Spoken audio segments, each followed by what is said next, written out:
moi, j'ai eu une petite période de déni, et son père, ça a été pareil, on va dire.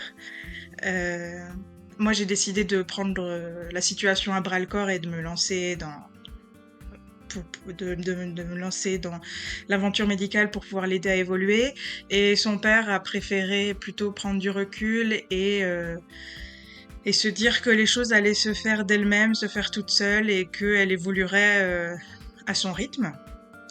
Et on va dire que, bah, nos chemins se sont séparés parce que, moi qui me suis, lancée à fond, dans le parcours médical, et lui qui a décidé d'être, en retrait, bah, on ne pouvait plus s'entendre, donc on a décidé de se séparer. Je crois que pour avoir un enfant, il faut un couple très solide, et peut-être que notre couple n'était pas si solide que ça, et le handicap a mis, une pierre en plus à l'édifice qui a fait qu'on pouvait plus continuer. Quand je vois ma fille évoluer, quand je vois qu'elle apprend une nouvelle chose, je suis tellement heureuse, mais il y a personne avec qui partager ça.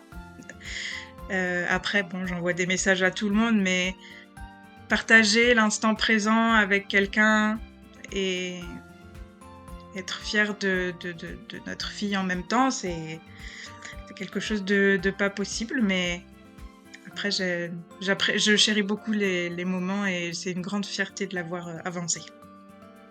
Il faut essayer de bien s'entourer. Si vous avez, des amis qui comprennent pas la situation ou qui vont vous faire des remarques, ce genre de choses, passez à autre chose parce que ça vous prend du temps et de l'énergie, et entourez-vous de gens qui comprennent, ou peut-être qui comprennent pas forcément, mais qui sont bienveillants et qui peuvent vous aider, vous et votre enfant. C'est ce que je recommanderais.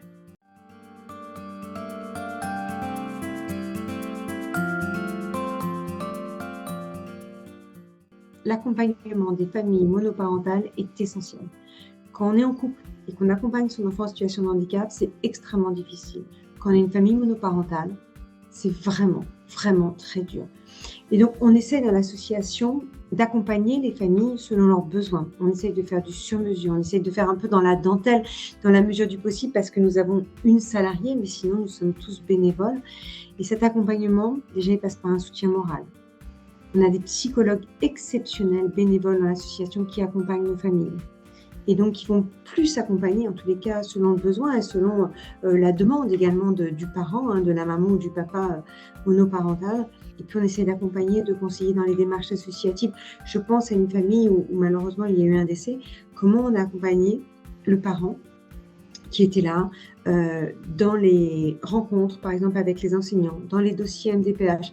On essaie tous de créer ce réseau solidaire et d'accompagner au mieux les familles. Souvent, j'entends qu'on hésite parce qu'on a l'impression que si on retrouve une association, c'est comme si ça allait concrétiser, matérialiser le handicap de son enfant.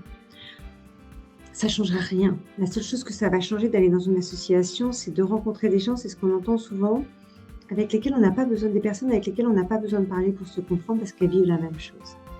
Et même si beaucoup de gens extrêmement empathiques, extrêmement généreux, essayent de se mettre à la place d'un enfant en situation de handicap, on ne peut pas se mettre à la place d'un parent qui a vécu une opération à cœur ouvert de son enfant. Et tant mieux, parce que je souhaite à personne de vivre ça.